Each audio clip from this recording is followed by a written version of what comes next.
जो रास्ता ईश्वर ने आपके लिए खोला है उसे कभी भी कोई बंद नहीं कर सकता। मनुष्य का जीवन केवल उसके कर्मों पर चलता है, जैसा कर्म होता है वैसा उसका जीवन होता है। एक बार माफ करके अच्छे बन जाओ, परंतु दोबारा उसी इंसान पर भरोसा करके बेवकूफ कभी न बनो। मन की गतिविधियों, होश, श्वास और भावनाओं के माध्यम से भगवान की शक्ति सदा तुम्हारे साथ है।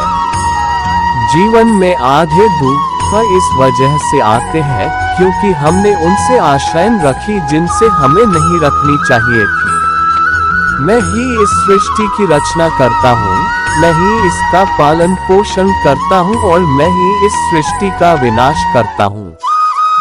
जब संसार में धर्म की हानि होगी, अधर्म की विजय, तब मैं इस पृथ्वी पर अवतार लूंगा।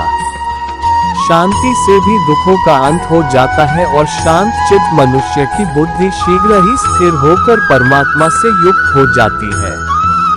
हमारी आस्था की परीक्षा तब होती है जब हम जो चाहे वो न मिले और फिर भी हमारे दिल से प्रभु के लिए शुक्रिया ही निकले। लोग अक्सर सच कहने से बचते हैं या डरते हैं, पर सत्य कभी छुप नहीं सकता और न ही कभी मिट सकता है।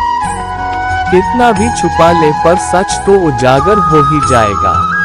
जो बात सच पर आधारित हो उसे करने या कहने और मानने से कभी नहीं डरना चाहिए। इच्छा पूरी नहीं होती तो क्रोध बढ़ता है और इच्छा पूरी होती है तो लोभ बढ़ता है। इसलिए जीवन की हर स्थिति में धैर्य बनाए रखना। धर्म केवल रास्ता दिखाता है, लेकिन मंजिल तक तो कर्म ही पहुंचाता है। वह जो सभी इच्छाएं त्याग देता है, मैं और मेरा की लालसा तथा भावना से मुक्त हो जाता है, उसे शांति प्राप्त होती है।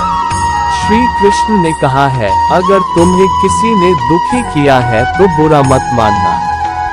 लोग उसी पेड़ पर पत्थर मारते हैं जिस पेड़ पर ज्यादा मीठे फल होते हैं। स्वार्थ से रिश्ते बनाने की कितनी भी कोशिश करें, वो कभी नहीं बनते हैं।